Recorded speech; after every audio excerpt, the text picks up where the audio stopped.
Hola a todos. Aunque parezca mentira, esto sigue siendo la Biblia en casa y el versículo para esta semana está tomado de las lecturas de la Santa Misa del domingo, en que también se celebra la fiesta de la Sagrada Familia, es Colosenses 3:13. Sobrellevaos mutuamente y perdonaos cuando alguno tenga quejas contra otro. El Señor os ha perdonado. Haced vosotros lo mismo. Este versículo está previsto en las lecturas de la fiesta de la Sagrada Familia, porque unos versículos más adelante pues habla de las relaciones marido y mujer y de las relaciones entre padres e hijos. Lo hemos unido para recordar otro versículo que vimos en el mes de septiembre, que es Sirácida o Eclesiástico 28:2.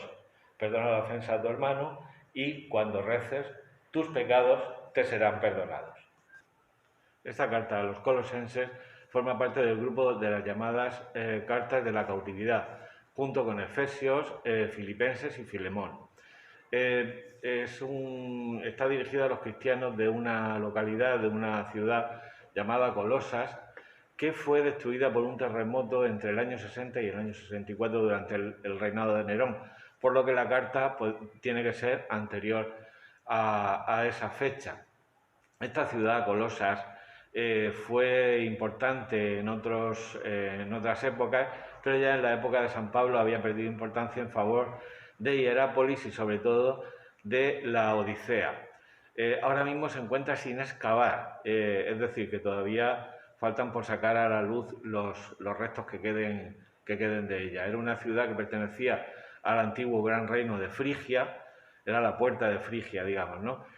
Y de los frigios nos ha quedado, por ejemplo, un modo musical, una escala musical que es llamada modo frigio, y también el famoso gorro frigio que llevaban los revolucionarios americanos y franceses a finales del siglo XVIII como símbolo de la libertad, aunque todo provenía de una confusión, porque lo que deberían haberse puesto es el gorro píleo que se ponía a los libertos romanos cuando se les manumitía, es decir, se les concedía la libertad. Pero en cambio llevaron el gorro frigio y este gorro frigio ha pasado a la iconografía de la Revolución Francesa y la Revolución Americana y al escudo y la bandera de muchos países, sobre todo de Hispanoamérica.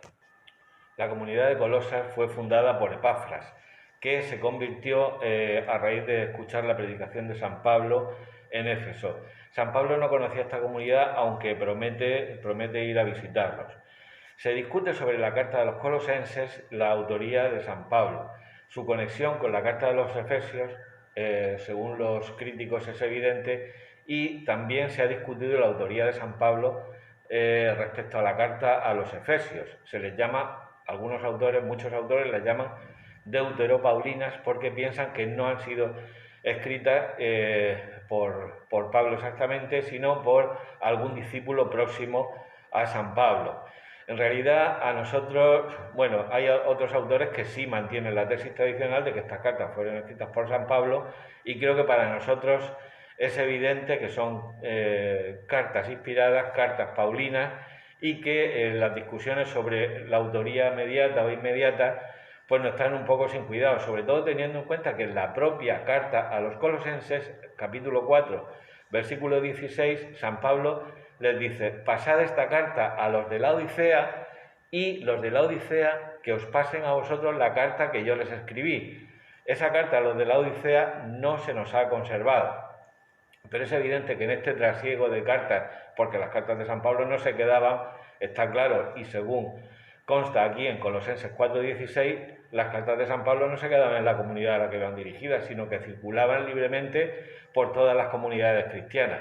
De hecho, cuando San Jerónimo intenta realizar el canon, encuentra con que todas estas cartas de San Pablo, independientemente de la comunidad a la que hayan sido dirigidas, están en la mayoría de las comunidades cristianas de la época, es decir, de mediados finales del siglo IV. Este versículo que nos ocupa nos habla del perdón, sí, y lo vamos a ver conectado con varias versiones. Las dos versiones del Padre Nuestro, la larga, la más conocida, la que utilizamos en la liturgia de Mateo, y la más corta y la más breve, pero que también contiene el elemento del perdón, evidentemente, del capítulo 11 del Evangelio según San Lucas. Lo importante de este versículo es que San Pablo nos exhorta al perdón a imitación de Cristo. Esta imitación de Cristo es un tema recurrente en muchas cartas de San Pablo. Por ejemplo, en 1 Corintios 1:11, Efesios 5, versículo 1, en 1 Tesalonicenses, capítulo 1, versículo 6, etc. Sed imitadores míos como yo lo soy de Cristo, o sed imitadores de Cristo.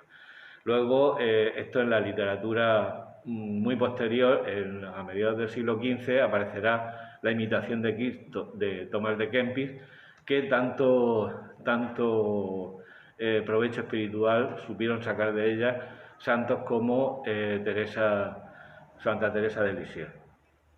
Nada más, aquí os dejo y ya sabéis, adelante con la Biblia.